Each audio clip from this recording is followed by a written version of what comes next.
Les seigneurs Sith ont toujours été notre spécialité. Non, c'est ta spécialité. Les Jedi ne sont pas faits pour la haine, mais Obi-Wan Kenobi a toutes les raisons de les haïr. Les Sith ont tué son maître, ils ont tué la femme qu'il aimait, et pourtant, il n'a jamais basculé. Au lieu de se laisser consumer, il a appris à les vaincre, encore et encore. Pourquoi les Sith tombent-ils toujours face à lui? C'est simple, Obi-Wan est leur opposé parfait, et leur plus grande menace. Bonsoir à tous, ici Tristan de la TAT, j'espère que vous avez la force, et re-bienvenue dans cette toute nouvelle vidéo. Pourquoi Obi-Wan, ce maxi beau gosse, est le pire ennemi des seigneurs Sith? Il a tué un Sith, on va commencer par le commencement, c'est-à-dire par ça, à savoir qu'il fait partie des 1% des Jedi à déjà avoir tué un Sith, ou du moins coupé en deux pour le tuer quelques années après. Obi-Wan Kenobi. Aujourd'hui on voit en lui un maître calme, presque stoïque, l'image parfaite du self-control. Mais ce calme-là, il n'est pas inné, il est construit. Et pour le construire, il a fallu casser beaucoup de choses. D'abord, il y a eu l'enfance, un jeune padawan jugé trop instable, trop impulsif, à deux doigts d'être envoyé au corps agricole, c'est-à-dire retraite anticipée sur une ferme, mais sans sabre laser. Pas franchement glorieux. Et là, il y a eu Qui-Gon Jinn, un maître un peu rebelle, un peu marginal dans l'ordre Jedi, mais surtout humain. Qui-Gon voit quelque chose en Obi-Wan que les autres ont manqué. Il le choisit, le forme et lui fait confiance. Et ça marche. Obi-Wan s'apaise et progresse dans le bon sens. Enfin, il trouve sa place. Jusqu'à ce moment. Qui-Gon est tué par Darth Maul, brutalement sous ses yeux. Et là, quelque chose se brise. C'est pas juste la perte d'un maître, c'est celle d'un père. Et c'est là, dans cette rage sourde, qu'Obi-Wan fait un choix crucial. Il ne se laisse pas emporter, il ne hurle pas, il se concentre et il gagne. Premier duel contre un Sith, première victoire. De quoi flex autant peu de Jedi. Mais à quel prix? Ce jour-là, il a compris deux choses. 1. Les Sith sont une menace réelle. 2. S'il veut les vaincre, il doit leur être opposé en tout. Pas d'orage, pas de précipitation, juste de la maîtrise. Mais au fond de lui, la blessure est là. Et elle va s'agrandir. Car des années plus tard, l'histoire se répète. Mais cette fois, c'est Satine Kryze, duchesse de Mandalore, femme forte, brillante et aimée d'Obi-Wan. Oui, aimée, parce que derrière son détachement Jedi, il y a un homme qui, rappelons-le, a failli tout abandonner pour elle. Et Maul le savait, c'est pour ça qu'il l'a tué, lentement, devant lui. Encore une fois, le Sith frappe là où ça fait le plus mal. Et encore une fois, Obi-Wan reste debout. Pas parce qu'il n'a pas mal, mais parce qu'il doit tenir. Alors oui, il est calme, il est sage, mais Obi-Wan Kenobi a toutes les raisons du monde de haïr les Sith. Il les déteste. Et même si Maul en est le principal responsable, aujourd'hui, il les connaît. Mais il a appris à utiliser cette haine sans la laisser le dévorer. Et c'est précisément ce qu'il fait de lui leur pire cauchemar. Darth Maul, c'est un peu comme une mauvaise série qui revient sans arrêt. Il meurt, il revient, il meurt, il revient. Mais Obi-Wan, il ne l'a jamais réellement oublié. À chaque rencontre, il reste froid, calme, presque trop calme. Mais derrière ces silences, on sent la tempête. Et puis vient le dernier duel sur Tatooine. Maul veut encore se venger. Obi-Wan, il l'attend. Posé, sabre éteint, regard tranquille. Le combat dure 3 secondes. 3. Et là, tu te dis, ok, ce gars n'a pas besoin de crier pour te faire comprendre que t'es fini. C'est là qu'on comprend que Maul n'a jamais eu une chance. Pas face à Obi-Wan. Maul était l'ennemi intime. Celui qui l'a fait souffrir le plus. Mais Obi-Wan l'a vaincu sans jamais céder à la colère. Et c'est pour ça qu'il gagne. Pas parce qu'il est plus fort, mais parce qu'il est au-dessus de la haine. Il garde tous ses mauvais souvenirs en lui et juste se bat. Comme si tout allait bien. Il fait son chemin, échoue, réessaie et devient plus fort au fil des années. Il n'est pas du tout dans un esprit de vengeance, mais revient l'embêter et il s'occupe de toi. D'ailleurs, son style de combat en dit autant. Il n'a pas les saltos d'Anakin, ni les coups de pression de Mace Windu. Non, lui, il a un autre truc. Un style de combat qui résume parfaitement sa personnalité. Le Sorezu, la forme 3, aussi appelée la patience incarnée. Rien à dire, c'est son portrait craché. Le Sorezu, c'est l'art de la défense absolue. Le style qui transforme un Jedi en mur impénétrable. Obi-Wan ne cherche pas à attaquer en premier. Non, juste il attend. Un peu comme si tu essaies de battre un mur à main nue. Résultat, c'est toi qui t'épuises, pas lui. Et ça, c'est vraiment redoutable parce que quand c'est maîtrisé, c'est très puissant. Prenez Grievous, 4 bras, 4 sabres. Bref, la puissance brute, on est d'accord. Et Obi-Wan, un sabre, un regard tranquille. Évidemment, il n'attaque pas le premier et quelques minutes plus tard...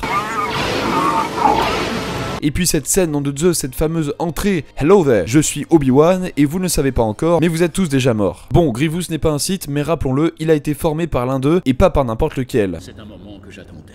Mais le plus grand test du Sorezu, c'est bien sûr Mustafar. Anakin est officiellement Sith depuis quelques heures. Il est surpuissant, débordant de haine et attaque Obi comme un gladiateur. Obi-Wan lui reste centré. D'autant plus qu'il connaît chaque mouvement de son ancien padawan. Donc il attend, jusqu'à ce fameux moment. Il n'y a rien à faire, je te domine!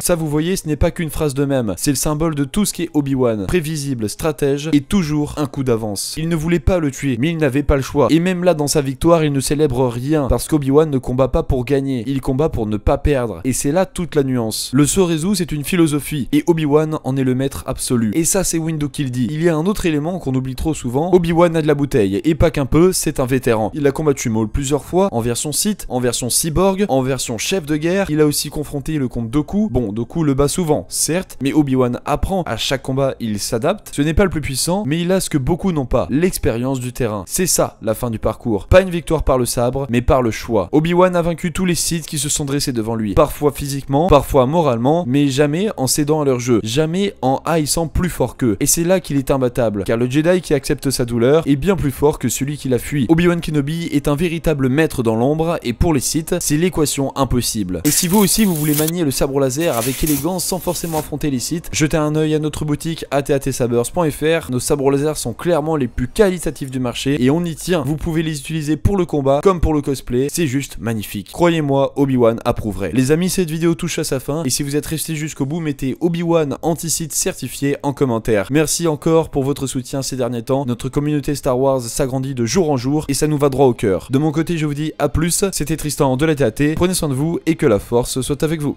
Toujours.